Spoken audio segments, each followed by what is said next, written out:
the Honorable Alan D. and former Mrs. Easton, the Honorable William and Mrs. Breslow, the Honorable Nelson and Mrs. Winnie Mandela. Ladies and gentlemen, the President of the United States and Mrs. Bush.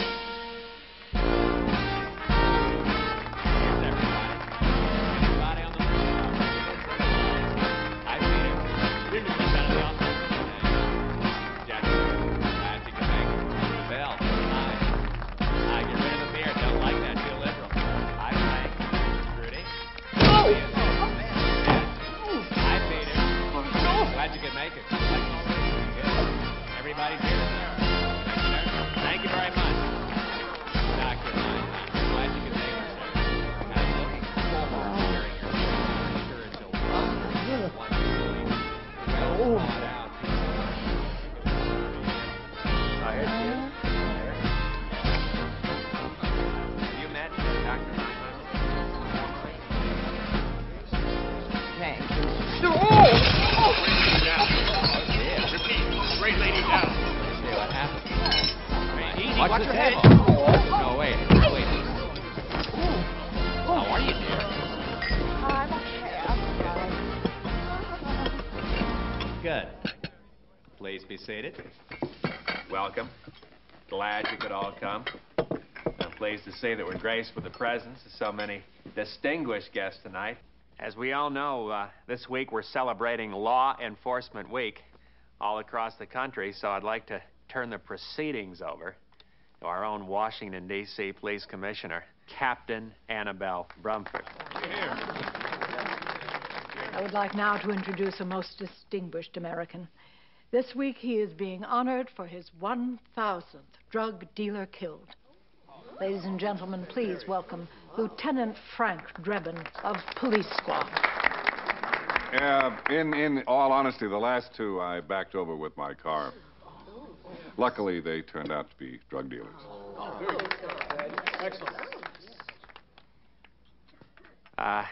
Thank you, Commissioner Brumford.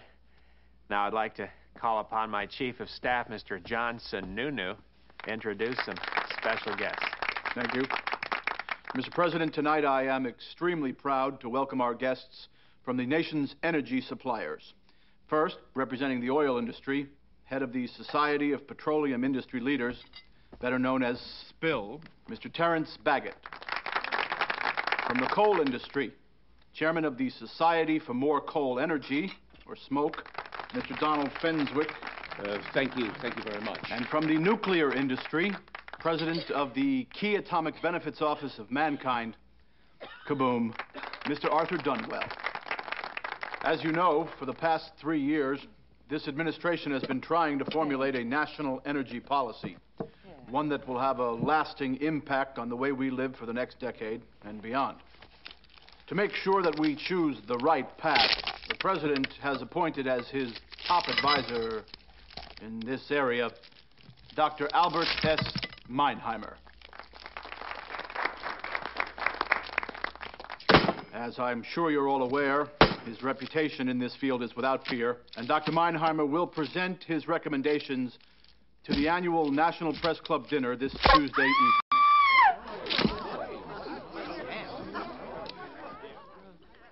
Mr. President.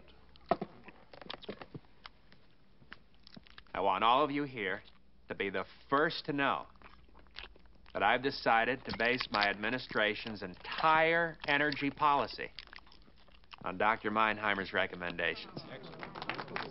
Now, this issue is too important to be left to politicians or special interests to decide.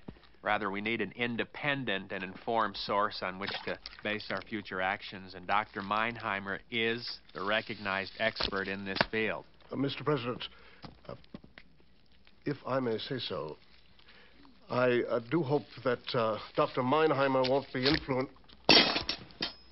influenced by any of the so-called environmental groups.